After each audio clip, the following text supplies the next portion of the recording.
Good afternoon. My name is Alex Muñoz. I'm the co owner of a strategy consultancy by the name of CSR. We're based here in Atlanta, Georgia. Since what we call the blessing of the COVID pandemic, we have grown our client base from being focused solely around the Atlanta area to now being present across the country due to people being willing to take and conduct business over video. Our hallmark at CSR is that we seek to create greater happiness and success for organizations and their leadership. And that what that means is that we're all about helping those entrepreneurs, those business owners, those people that have put everything on the line. We want to help them be successful with the idea being that when you're successful, you're happy and fulfilled. So that may mean that you're offering a service that you feel really good and really proud of, and you also are making a very good and fair return in exchange for that service offering or that product that you're selling. People talk about how important it is to have a business plan in place before you start your business. Others like to just kind of get out there and start doing and seeing what works and what doesn't work and then go from there. We're big believers that you need to be able to understand if your product or your service is going to have acceptance in the marketplace. However, it's also really important to do this in a way where you're going to understand what success looks like. So you're going to be clear on what you should and shouldn't be offering or doing. So we're looking for a middle ground between those two extremes. That's what we're going to be talking about today. How to put together a strategic business plan.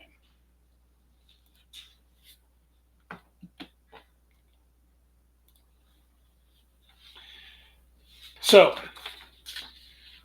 in this talk, I'm going to go over the components of a strategic plan, pitfalls to avoid, and next steps that you can take.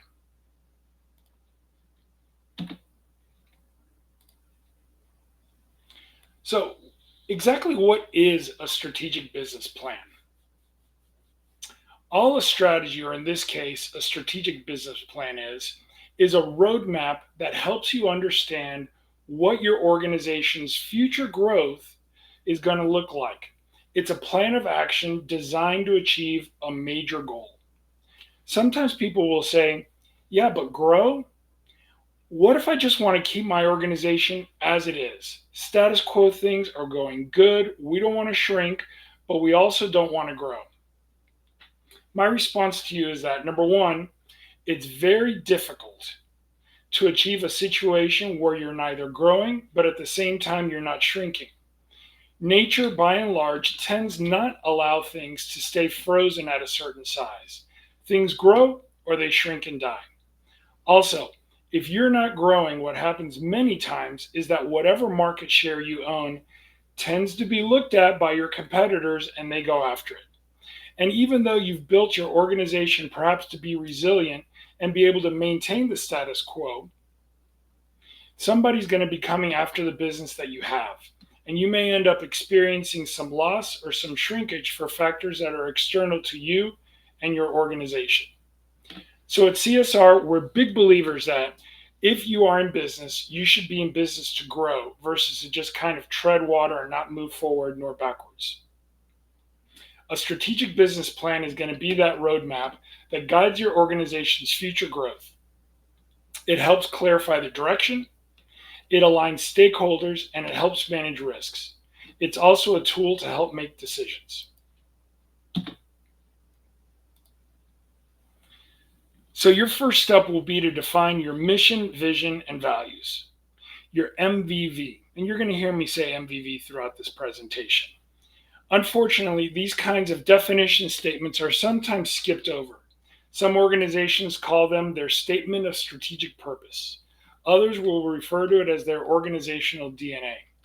But plain and simple, what you're doing is you're telling the market and you're also telling your team, the people that work in your organization, here's what we stand for. Here's who we are. Here's how you can tell us from the competition and from different market forces. And as a result of that, here's the kind of products or services that we're going to be offering to the marketplace. If used correctly, your mission, vision, and values, your MVV, should also be helping you understand what kind of people are going to be really good fits for your organization. So it's going to guide your recruitment. It's going to help you understand what a good referral partner is, what kind of vendors you should use. Really and truly, this should almost serve as a decision filter so that you can, again, make sure that it's clear what direction you're going in. You're getting alignment amongst all the people both inside and outside of your company. And it's helping you understand what kind of risks you want to take on and which ones you want to avoid. It can be a great tool for making decisions that you look back on and you realize that whether the situation turned out right or wrong, you don't have any regrets because that decision was an informed decision. For the sake of making sure that we're in alignment for how we're using these terms, let's define what we mean by mission, vision, and values. So, your mission is what it is that you do as an organization, your purpose and reason for existing. Think of a house built on a rock. It's kind of small to see on this slide. We usually make this in a bigger presentation, but on that mountain that you see there in the upper right part of the screen, at the very top there's a house, and that house is built on a rock. It's not going anywhere. Um, so you can see it. You're clear on what it is, and you're also clear on what it isn't. Another kind of analogy that I like to use is that let's say the purpose of your organization is to dig ditches. Like with a shovel, you're in the dirt, you're digging ditches. And you're going to be digging the prettiest, most uniform ditches that are out there. They're going to be going in a direction, and people know that if they want ditches well dug, they're going to be going to you. And that leads us into our second point, which is vision. If your mission was, we dig great ditches, your vision is going to be where it is that you're taking those ditches into.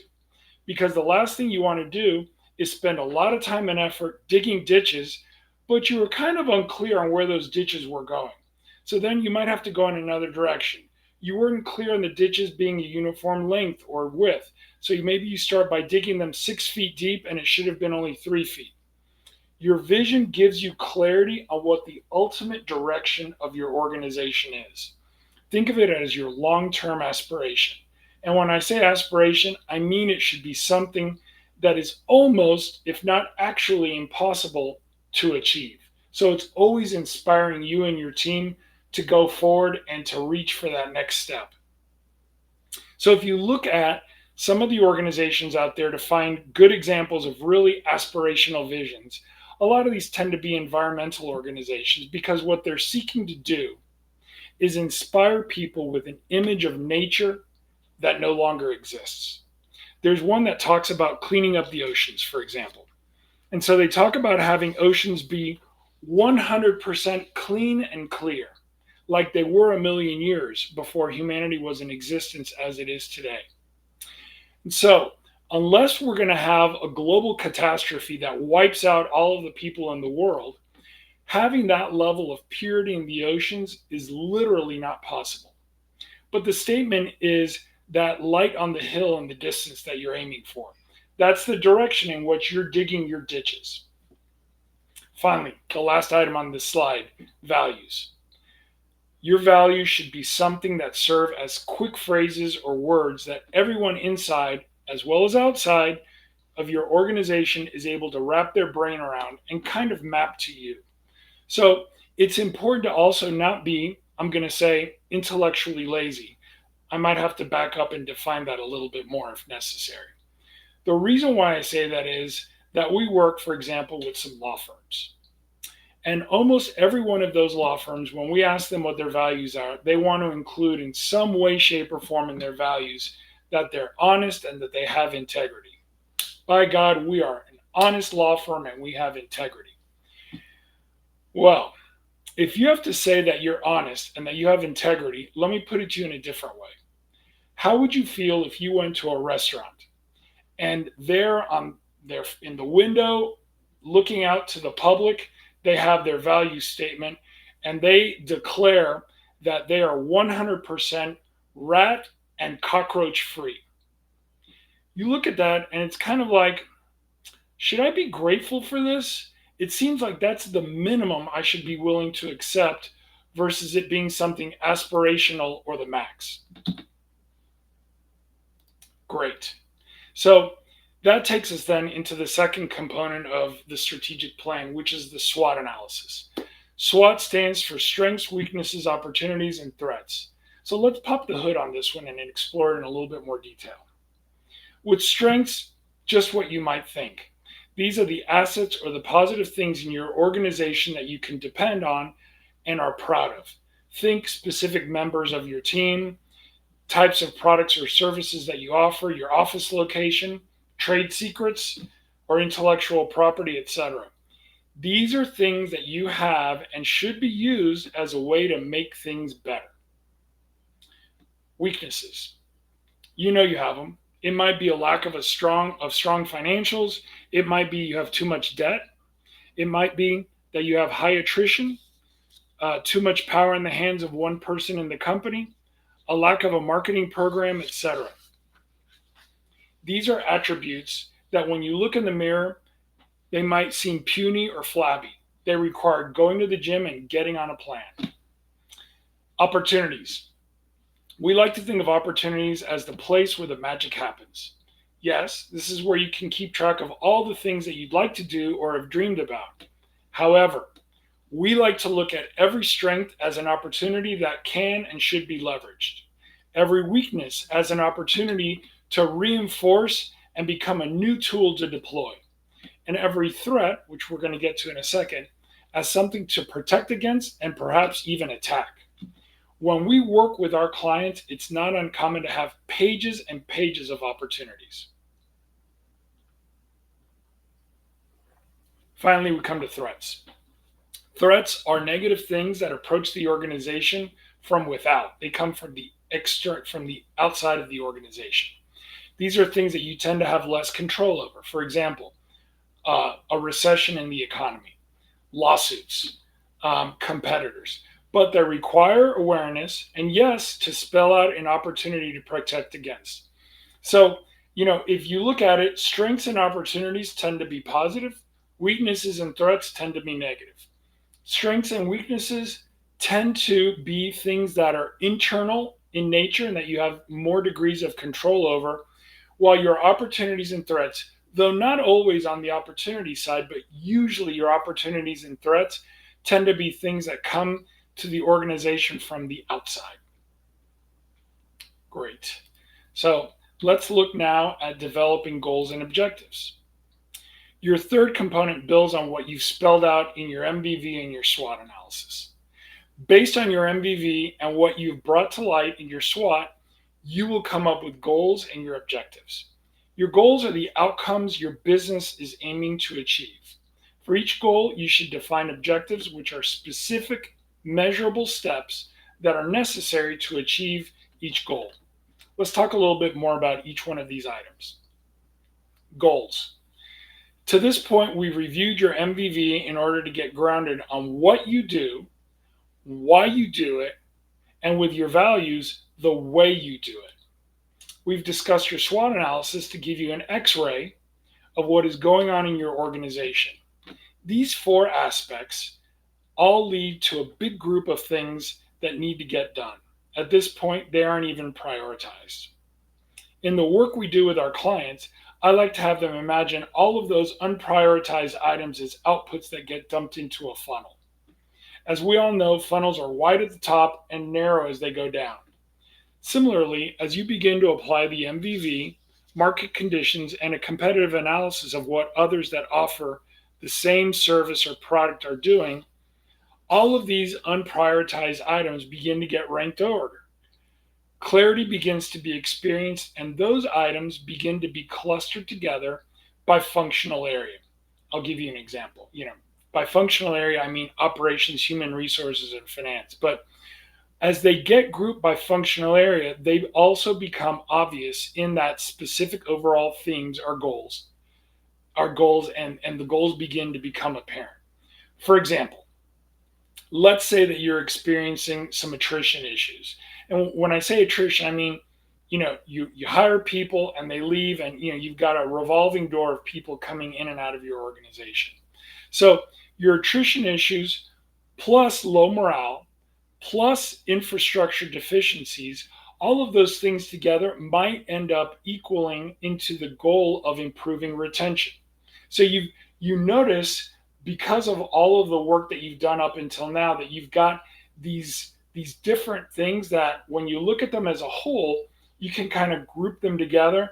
And so you end up with the goal of we need to improve retention. Continuing with this theme, we would then take that goal of retention improvement and determine what needs to be done to improve it. Maybe you can see where I'm going with this. To improve something, you have to understand where you are today on it. For example, you could say, we're experiencing 15% attrition today. And then you need to designate a desired end state. For example, we want to improve our attrition to 5% within 12 months. To get there, you will undertake specific actions or objectives to drive those results. Here's where some of the items from your SWOT analysis may be used. For example, you could implement an employee survey to determine what people like and don't like about their work. You could put together a performance review process where your employees get feedback on their performance and they're able to give feedback to you as well on what's going well and what they don't think is going well. They can also use that time to have a career map laid out for them so they can see that there is something beyond the current job that they're in. And you can then also do, as part of this, a compensation analysis to see what's being offered in the marketplace. Maybe the reason that people are leaving your business is everything is great, but your pay scale doesn't match what other companies are paying in the marketplace. That's just one example. The same approach can be taken on growing sales, on implementing financial discipline like using budgets and cash flow analyses, succession planning for retiring partners or owners or workers, etc. The point is that the planning process is driving what gets prioritized and worked on instead of just reacting to what the current crisis of the day is. So that brings us to the final component of your strategic plan, which is going to be your financial planning. You don't need to become a CPA or an accountant to be able to have a good grasp on your financial situation. As a business owner, as an entrepreneur, it's important to be able to understand what's working and what's not working. And numbers, in this case, your financial numbers, are a great way to be able to determine that. So you're going to want to create a budget that reflects what you developed in your strategic plan. In fact, we like to develop, as part of the strategic planning process, a 5-year projection of what the company is going to do, top line, so your sales, revenue, as well as bottom line.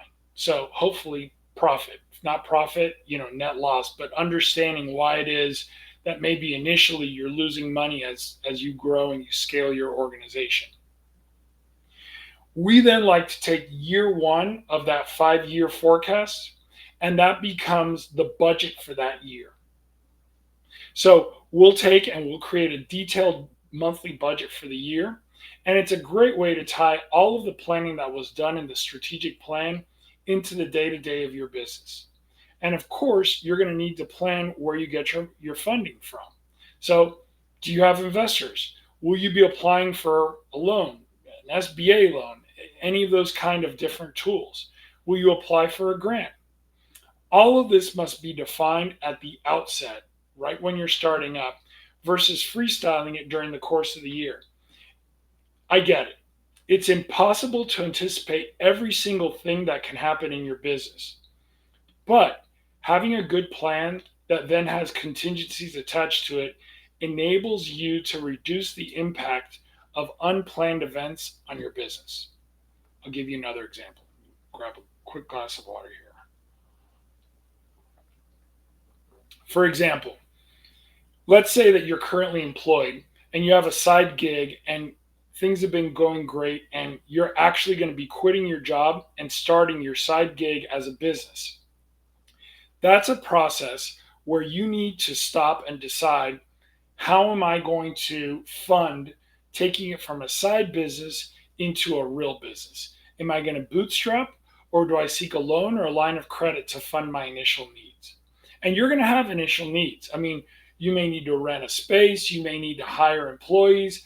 You're certainly going to be needing to, if you're producing something, you're going to need to have enough initial capital to be able to fund the purchases necessary for those products. Or for those that are further along, because we work with people in all stages of the business cycle. We're currently at a certain size and we want to scale up. Do we go to the bank for a loan? Do we partner with an investor? Do we sell stock in our business venture as a way to pay for the scaling exercise? All of those things are important, and they're important to figure out before you get to that situation. Otherwise, it's going to be hard to be focused. It's going to be hard to not look like you're desperate if you're looking around for money. And when you fail to plan, there's that little expression that if you fail to plan, you plan to fail. So all of these decisions are ones that preferably should be done within the context of a planning session, but always should be guided by your decision filter, also known as your MVV. All right, so let's put this all together here. When you put these four components together, you will have created your strategic plan. It will include the MVV, the SWOT, the goals and objectives, and the financial piece. You'll use this plan actively as the basis to run your business.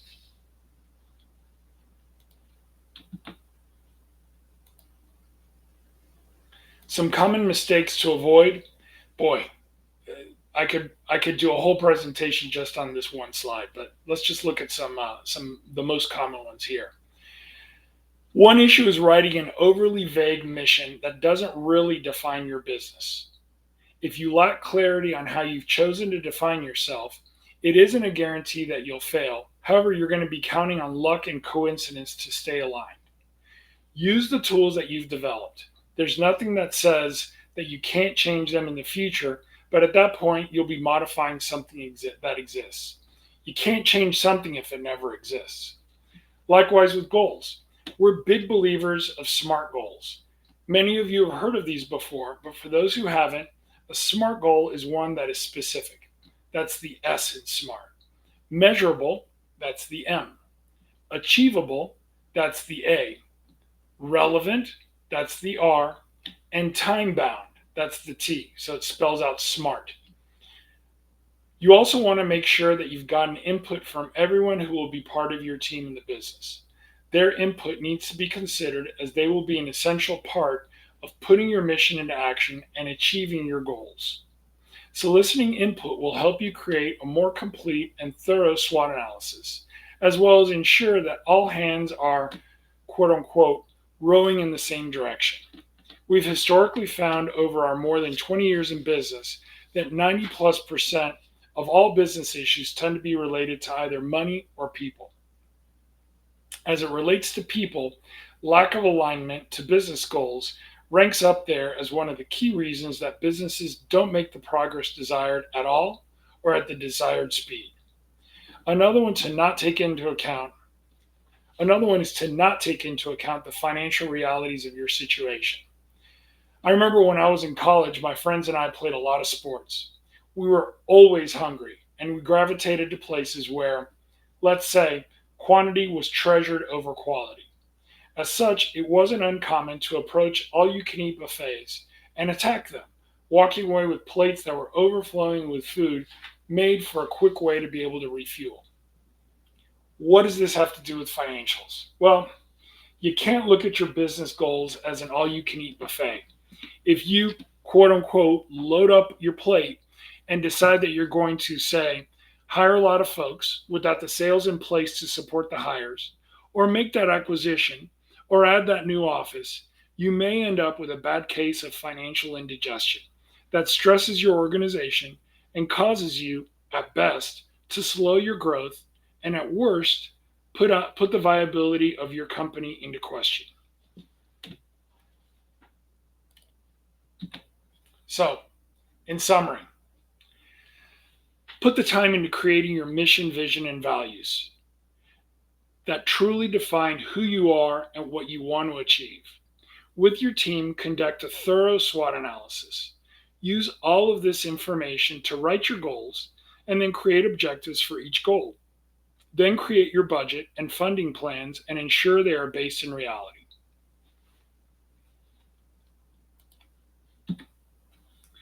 If you'd like to talk about any of this information or explore how CSR can guide you through this process, feel free to reach out to me on my email, alex@expertiseinresults.com, via LinkedIn, or with a phone call.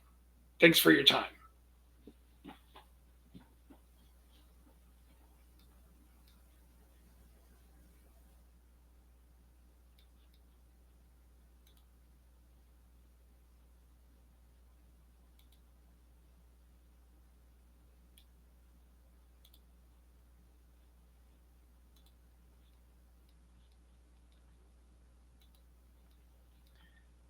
Well, we may have some more time here, and I would love to talk to you about some of our case studies.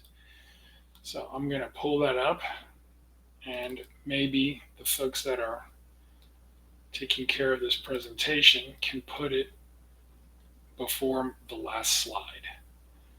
So let me pull that up.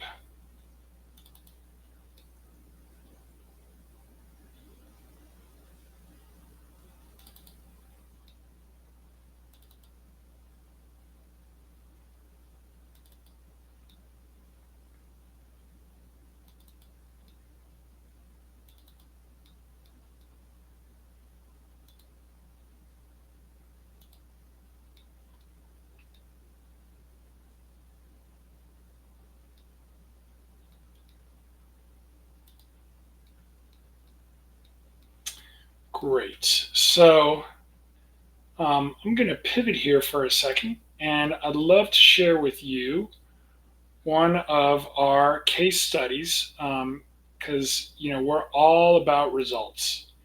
And in this case, we had let's see if I can show this.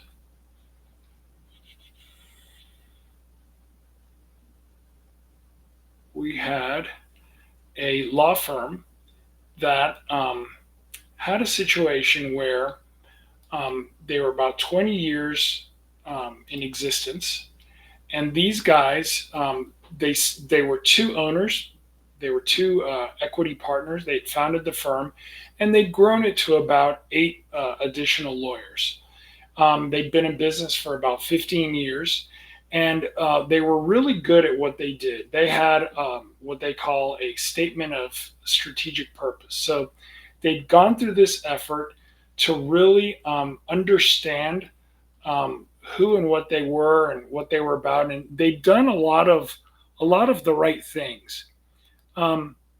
Here's the problem, though, is that they did that initial planning, and then they didn't continue to work on it over the years. And so, though they both were in alignment on who and what they were, what kind of services they were offering, that never really got translated or communicated to folks within the firm.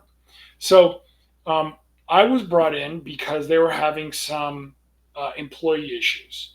And so we dealt with that. We put that employee that should never have been hired. We put that employee on a performance improvement plan, and that kind of was something that went on its own path to being resolved. But I brought up to them the fact that you're going to continue to have these issues if you don't return to the root of what it was that your business was about.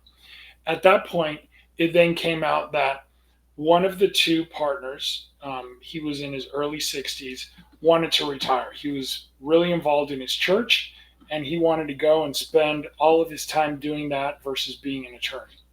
And so they needed to have a plan that would enable them to transition his work, his relationships with clients, and his relationships with his referral partners. It needed to be transitioned to folks within the firm so that the firm wasn't going to suffer, so that the firm wasn't going to be able to keep moving forward with the growth that they'd experienced. They were a very successful firm. So we got involved. We started working with them and putting together a plan. And we looked at it in two ways. Number one, we need to make sure that not only is the work, the clients, the referral partners that retiring partner has, not only are those taken care of, but we also need to make sure that there is, kind of think of it as wearing a belt and a suspenders at the same time. We need to make sure that not only is that transition effort with that retiring attorney taken care of, but we also need to make sure that there are other efforts in parallel going on so that the firm can start growing someone to replace that retiring partner. So we started doing an effort of recruitment because that's something that we also do for our clients.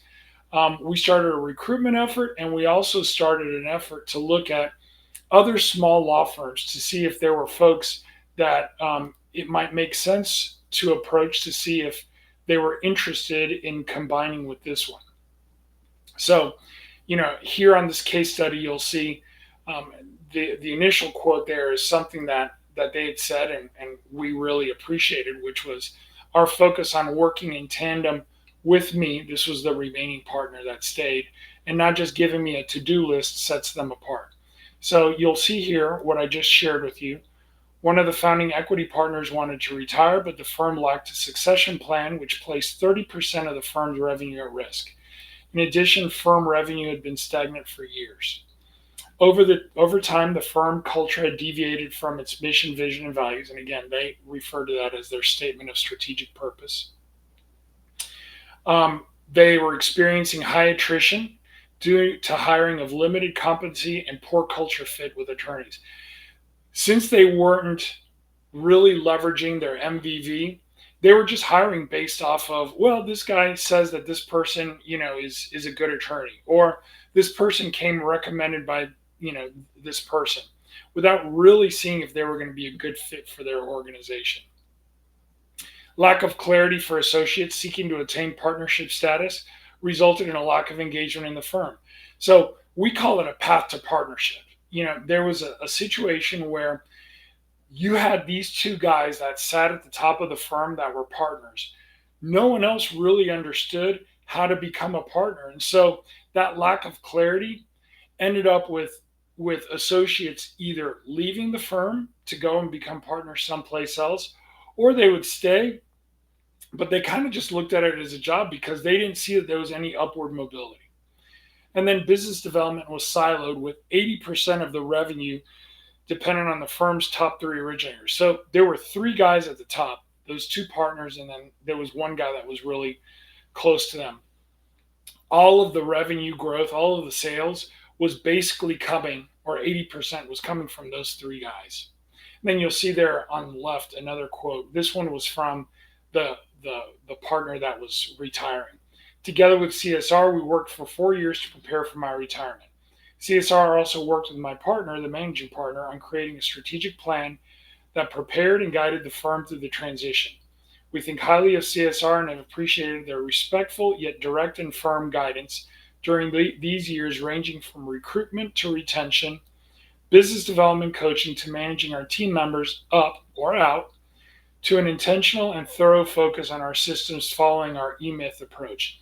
E-Myth is a book that we're big believers in. It's the title is authored by a gentleman by the name of E. Michael Gerber, and it just talks about all of the great ways to be able to help business owners not be trapped into just trying to work more and more hours. So what you'll see here, and it's just a 2-page case study, but what you'll see here is the project timeline on the left. We had a kickoff meeting with the equity partners. We talked to the partner and the staff, and we got their input, and we really tried to meet people where they were. We had a lot of their feedback and input, and we analyzed it. We also not only had that kind of qualitative, that that soft side of talking to people. We also looked at numbers and we did a quantitative analysis as well. So that's what data collection analysis refers to as well. We got a good understanding of where they were and where they wanted to be, kind of like as I discussed earlier when we were looking at the other slides.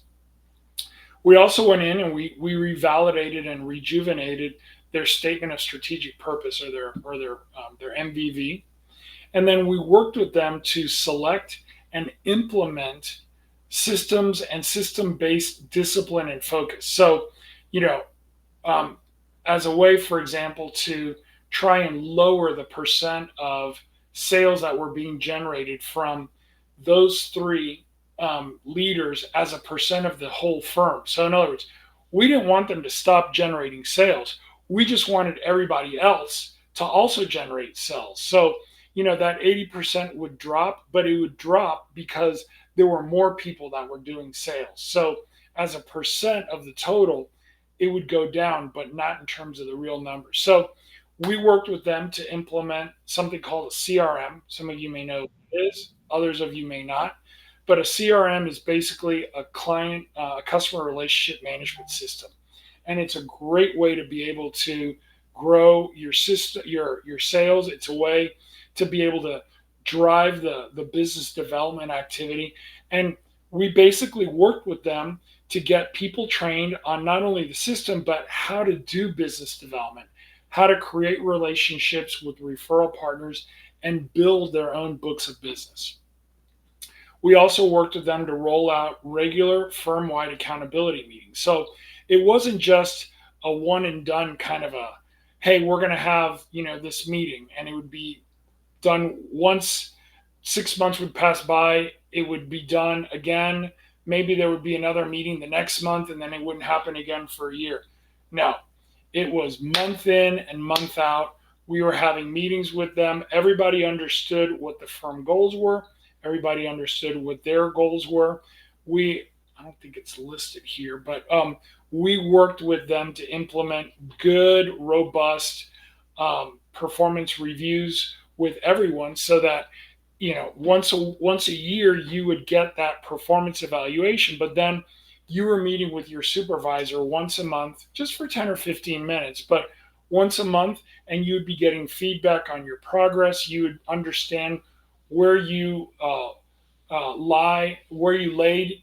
where you were with relation to um, what the firm expected of you, if you were overachieving, if you were underachieving. It was something that really built a high degree of satisfaction within the firm. And for those few people that didn't appreciate that kind of robust feedback, as that quote that I read earlier to you on page one mentioned, those people got the message that this is how the firm was going to be operating, and they over time kind of self-selected and ended up leaving the firm. And then we get to the next point there of recruitment, ranging from front office staff to partner level attorneys. If you're really living your mission, vision, and values, you want everybody to be on board with it. You want the owners of the business, as well as even the person that is greeting folks at the front desk when they come in. It was something that really penetrated and permeated throughout the whole organization, and people really got it. And us having the opportunity to drive their recruitment for them enabled us to make sure that up front, we were able to identify if people were going to be on board with that kind of a mission, vision, and values or not. And then the last item there that you see is ongoing strategic plan updating and implementation. When we're working with our clients on a multi-year basis, which is what the case was with these folks, one of the things that we really like to do is annually go in and refresh that strategic plan. So I mentioned to you that we do a 5-year financial pro forma. Well, when 1 year goes by, that first year on your financial pro forma has become an actual. I mean, if you were doing a pro forma in 2023 for the next 5 years, well, 2024, once it's done, you don't need to include that anymore in your 5 year pro forma. So 2024 became the actual, and then you just add a new year 5 at the end of that, and then you just kind of update the numbers. So um, that's what we would do. We would not only update the numbers, but before all that, because the numbers just end up representing what it is that you're going to be doing. We would talk about any additional practice areas that the firm was interested in getting into.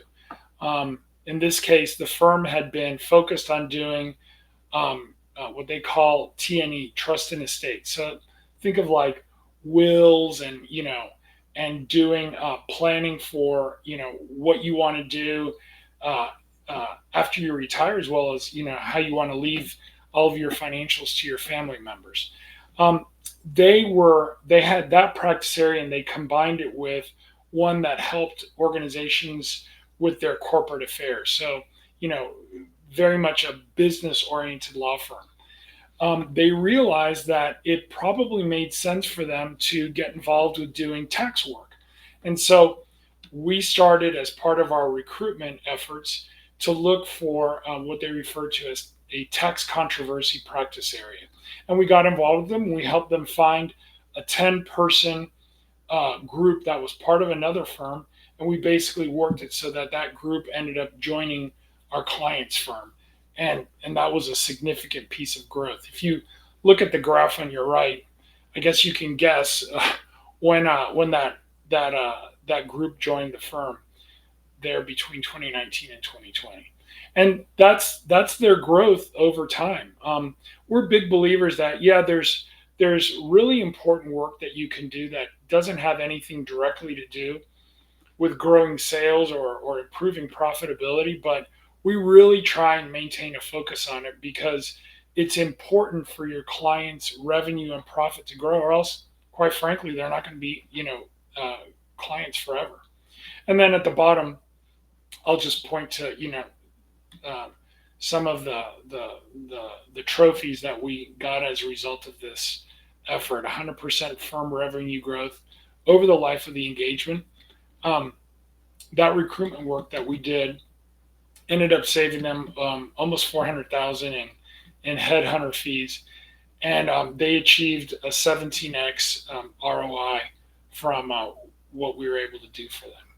So I'll stop sharing on this one and come back here, and I think that that's it.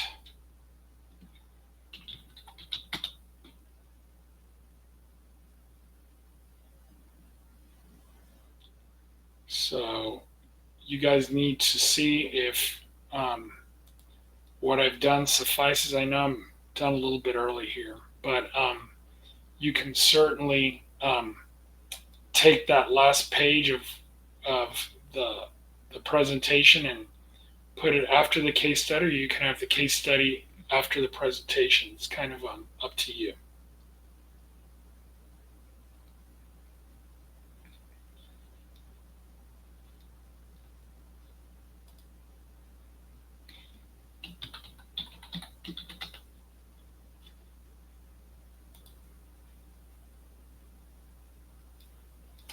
I'll stay on here a little bit longer, but if I don't see you in a few minutes, I'm going to drop off.